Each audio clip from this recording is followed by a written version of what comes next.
Eternal life. Eternal life na wala ng pain, wala ng sorrow, wala ng crying, wala ng overthinking, wala ng mga bills, especially wala ng death. Gusto natin lahat yun. And sabi sa Bible, God is giving us free gift. And that's what the Bible says, okay? Siyempre, like for example, John 3:16, for God so loved the world that He gave His one and only Son, that whoever believes in Him shall not perish but have everlasting life. So, malinaw na kung totoo yung sinasabi ng Scripture, kung totoong may Diyos, at kung totoong si Kristo ay muling nabuhay, then we have hope in Christ alone. Pero tingnan natin po yung palagay ni Mr. Vox Atheus. So, listen. Eternal life only means na there's no more death. It doesn't mean na wala ng problem. Iba yun. Iba ang being problem-free to an eternal life. So, what exactly is your point? I don't know kung itong ating kaibigang atheist ay naniniwala na may tinatawag na eternal life. Kasi dito sa kanyang unang so-called response sa argument, sa mismong statement ni Brother Tetelestai, ang eternal life ay hindi nangangahulugan na wala na raw problema. But if we look on what the Bible really teaches, how about what the book of Revelation says? No pain, no grief, no no disease, no death, because God restores everything through Christ. Diba? Anyway, tuloy natin yung pahayag uli ni Brother Tetelestai. Regalo of eternal life.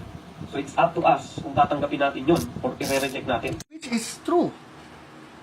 But if there is no God, there's no afterlife. Walang matatawag na walang hanggang buhay kung totoo ang atheism. But what's your response, Mr. Vox? Sounds like a scam. Yeah, parang scam. It's too good to be true. Paano mo nalamang scam? What's your basis? What's your evidence? Last time in our discussion, in our formal debate, you're not even presenting good reasons why atheism really makes sense reality. And now in this video, which is na-upload yan before our discussion, basta lang nagsabi na scam lang yan. But how did you know? And by the way, if there's no God, yung scam ay pareho lamang sa pagbibigay. So, what do you think? Back to Brother Tetelestai. It's too good to be true. And do you even understand kung ano ang meaning ng eternal? Eternal is unending. Sige, computin nyo yung billion years, trillion years, quadrillion years, quintillion years. Napakadaming zero nun, di ba? Well, we agree. Even Mr. Vox Atheus sounds like he is in agreement on this. So, let's listen to him. We do.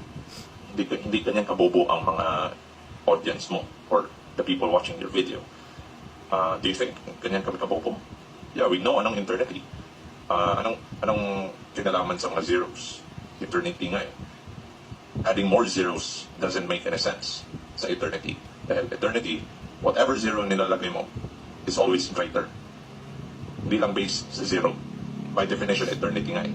Kahit papano, we are in agreement on that. Eternity is like some sort of a without limits, forever. Pero di ba sa atheism, walang matatawag na afterlife? Walang matatawag na eternity? So, Mr. Vox, although we are in agreement on that, how can you explain that if there is no God? Balik tayo kay Brother Tetelestai again. Malaki yung centillion. Yung centillion, 303 na zero yun. Yeah, we got your point for the first time. Zeros versus eternity, yeah, we got it. Are you finished? I don't know kung ano po ang argument ng ating kaibigan dito. Kung papatunayan ba yung tungkol sa eternity or about sa 00000, you name it. But the point here is this.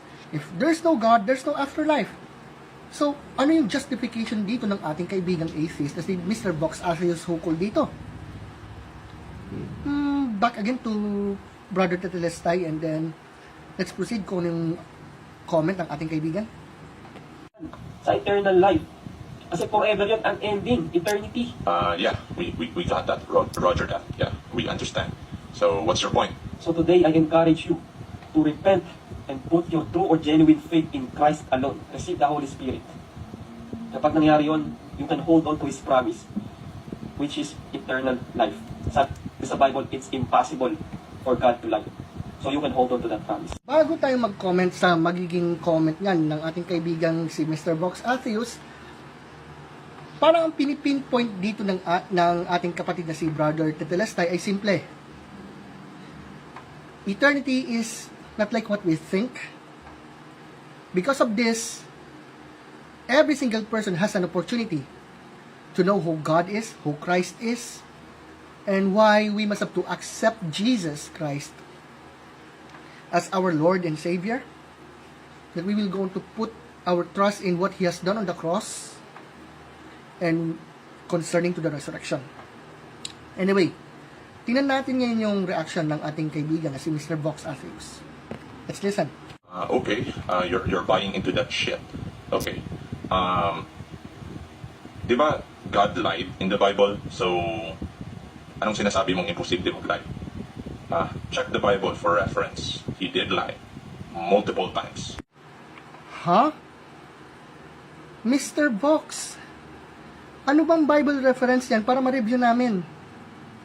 But if God does not exist,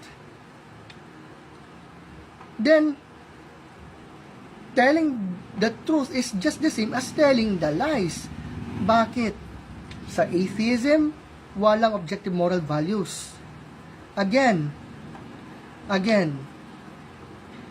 if you remember our discussion, if atheism is true, so to speak, then, parang sinabi ko before, what Adolfo has done on 6 million people is just the same as helping others. Because there are no objective moral values in atheism. So what's your point? And, ano bang Bible verse ang tinutukoy mo po, Mr. Vox? Pwede po mag-comment po kayo, if ever, para ma-review ko. Okay lang? So, to say na impossible mag-lie, saan mo yung puwet ng baso kinuha? Check mo sa mga aklat, 1 Kings, 2 Chronicles, at Jeremiah. God did lie. So, anong imposible mag-lie? If you're believing the God of the Bible, then He is actually lying in those depictions. Really, Mr. Vox? Really? Pero wait. Teka. Sabi mo, 1 Chronicles, 2 Kings, you name it. Saan Bible verse ba yun? Saan? Teka, tingnan natin ha. Baka sakali, no? Tingnan muna natin. Sabi kasi ng ating kaibigan na si Mr. Vox Atheus, ang Diyos daw ay sinungaling. Pero di ba sa Isaiah 63, ipinahayag na ang Diyos ay banal. At yung quality na yan ay nagpupunto na imposible na siya magsinungaling. Ang kabanalan ng Diyos ay ang kanyang moral at ethical na perfection. His absolute integrity that sets Him apart from all His creatures. God's holiness is thus related to His transcendence. So, ang argument mo kasi ay ganito. O kita mo, halimbawa, Jeremiah 20 verse 7, if you're talking about this passage, na kung saan sinabi, O Lord, Thou hast deceived me, and I was deceived. Pero, tingnan po natin yung context. Sa Jeremiah 20 verse 7, the Hebrew word which is pata, translated deceive, by the King James Version, does not imply moral deception here. It can be translated induced or persuaded, o kumbaga, hinihikayat ka, some sort of it. Ibig sabihin, God persuaded or constrained Jeremiah into a ministry of which he was not fully aware of all the consequences. But this is a good description of marriage, so to speak. And who but the most cynical would insist that all romance, yung romantikong pagmamahal, and courtship o yung panliligaw dun sa babae, so to speak, lalaki nagliligaw sa babae, ay moral deception. Simply because the couple could not foresee all they were getting into. How about yung lying spirit na nabanggit sa 1 Kings? How could God use quote-unquote lying spirits to do His will since He forbids lying? May mga factors dyan. Una, kung babasahin talaga natin, vision yan. Ito po, kumbaga, ay masasabing pangitain. Pangalawa, this dramatic vision represents God in all His sweeping authority so that even evil spirits are represented as being subjected to His ultimate control. Pangatlo, the God of the Bible is in sovereign control of everything, including the forces of evil. So, ang Diyos na nakaulat sa Biblia ay magkaiba sa mga Diyos-Diyosan, so to speak. Pang-apat, the Bible sometimes speaks of God, quote-unquote, hardening people's hearts or even sending them strong delusions. Pero kung closer examination lamang ang ating titingnan, we discover that God did this only on those who freely hardened their own hearts and who did not believe the truth. Sa madaling sabi, hindi pinopromote ng Diyos ang pagsisinungaling. God is not commending lying here. He is simply utilizing it to accomplish His purposes. He permits it to bring judgment on evil. And by the way, sa mismong view ng ating kaibigan na si Mr. Box, if God does not exist, then why he was accusing someone whom he already point out that he doesn't exist? Well, Mr. Box,